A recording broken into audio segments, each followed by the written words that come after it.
What if I told you that 2025 wasn't the year that climate policy failed, but the year, in fact, that it quietly stopped pretending? No dramatic collapse, no grand reversal, no abandonment of net zero. Instead, something subtler happened.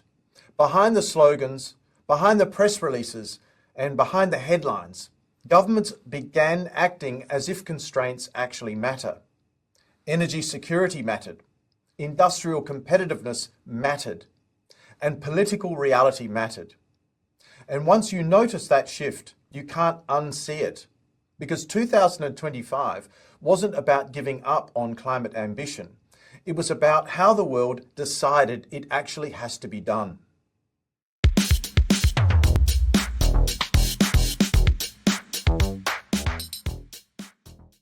Hi everyone, and welcome back to Climate Mundial. Today I want to do something slightly different, a review of 2025. Because if you've been following energy and climate policy closely, you'll have felt it too, that subtle but decisive shift. In 2025, we didn't see the world abandon climate goals, but we did see something else. We saw policy start to tilt away from pure slogans and towards constraints, toward real-world trade-offs, toward energy security, industrial competitiveness, and above all, more pragmatic, market-based approaches to getting the job done. So let's review the key themes. And then in the next episode, we'll look forward into what 2026 is likely to bring. I want to begin with a simple frame. Energy and climate policy always sits inside a triangle: affordability, reliability and security, and sustainability. And what happened in 2025 is that the world was reminded again that you cannot pursue one corner of that triangle as if the other two do not exist. If the power system becomes unreliable, politics intervenes. If industry becomes uncompetitive, politics also intervenes. And if energy security looks fragile, the national interest intervenes. So 2025 was the year where the language began to change. We heard less of net zero at any cost and more of how do we decarbonize while keeping the system stable, affordable, and geopolitically resilient. That's the major tone shift. Now let me walk through three key areas where that shift showed up most clearly. The first major theme is that of carbon markets, and specifically the direction of travel in the European Union. In 2025, the EU moved further toward reopening the door for international carbon credits under controlled conditions. Now, this is deeply important because for years, much of the debate in Europe has been framed as if the only serious climate action is action that happens entirely within domestic borders. But if you step back and look at the economics, it's actually obvious why international credits keep coming up. Because the world has very different marginal abatement costs. A tonne of emissions avoided in one place may actually cost 5 times more than a tonne avoided somewhere else. And if we care about atmospheric outcomes, and we do, then the rational question is, how do we reduce emissions as quickly as possible at the lowest total cost, while also maintaining integrity? That is exactly the philosophical space where market-based instruments re-emerge. So, one of the most important developments of 2025 is this. Even the most ambitious regulatory jurisdictions are beginning to acknowledge that credits and markets are not a moral failure. Actually, they're an efficiency tool. And the real debate is not whether to have credits or not. The real debate is which credits, with which integrity, under what governance, and how do they complement real domestic action. That is the direction of travel.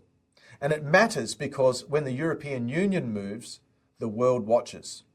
The second theme is the one I've returned to repeatedly on this channel: the tension between energy security, industrial competitiveness, and also climate objectives.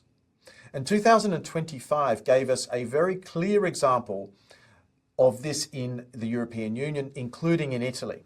Italy's decision to delay the phase-out of coal-fired electricity generation is an excellent case study because coal is politically unpopular in climate circles, understandably.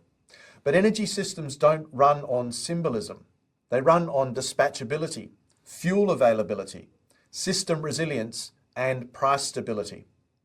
In 2025, Europe was still dealing with the after effects of energy price shocks and security concerns. And when policymakers face a choice between preserving system reliability and industry stability, or accelerating a timetable that increases risk, many countries choose reliability. And this is not hypocrisy. It's governance under constraint. It's an acknowledgement that the transition has to be sequenced.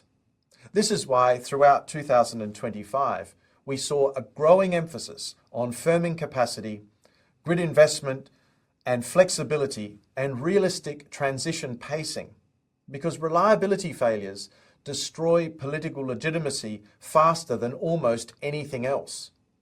So the lesson of 2025 is not that coal wins.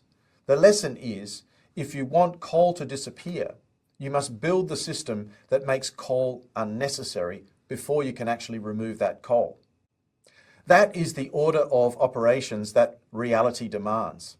Now let me pivot to Australia, because for me, one of the most revealing and important storylines of 2025 has been Australia's liquid fuel security. Two of my best performing videos this year were on exactly that topic, because it captures the whole energy policy triangle in one case. Economics pushes toward globalized supply chains, climate politics pushes against hydrocarbons, and national security pushes towards resilience. So here's the core question I raised in the first fuel security episode. How long could Australia operate normally if something disrupted the flow of crude oil through the Persian Gulf and the Straits of Hormuz?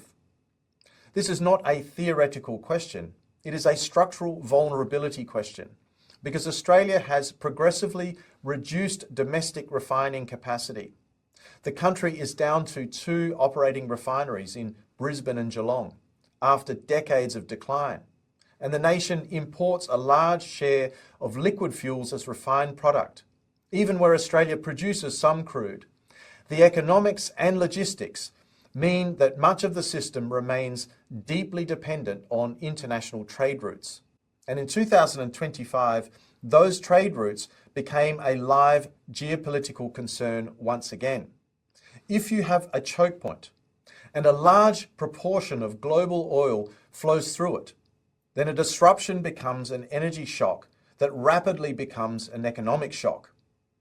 In that 2019 Australian assessment that later entered into public discussion, one of the confronting conclusions was that Australia's ability to operate normally under certain disruption scenarios was measured only in weeks and not months. Since then, Australia has taken steps, including industry stockpiling, payments to support fuel security services, and strategic reserve arrangements. But even if you look at the more recent reserve duration estimates, the broad story still remains. Australia's buffer is not generous. And this is where 2025, the lessons become even more powerful, because fuel security forces us to speak plainly about trade-offs. If you want resilience, you have a menu of options, and none are for free. Option 1 is to stockpile more fuel domestically. That costs money, and it has infrastructure implications. Option 2 is to rebuild or expand refining capability. That collides with global competitiveness realities. Option 3 is to develop more domestic production, including unconventional sources. Now that collides with environmental politics and social acceptance. And a final option is to accelerate alternatives like biofuels and sustainable aviation fuels. That requires market design, investment signals, and also time. And here's the key point I made in the second fuel security episode. Even if you had more crude oil or more feedstocks, you still need the refining and processing capability. So liquid fuel security isn't just one problem, it's a system problem. And 2025 was the year when more people began to understand that energy security is not something you can simply assume. It's something that you must build.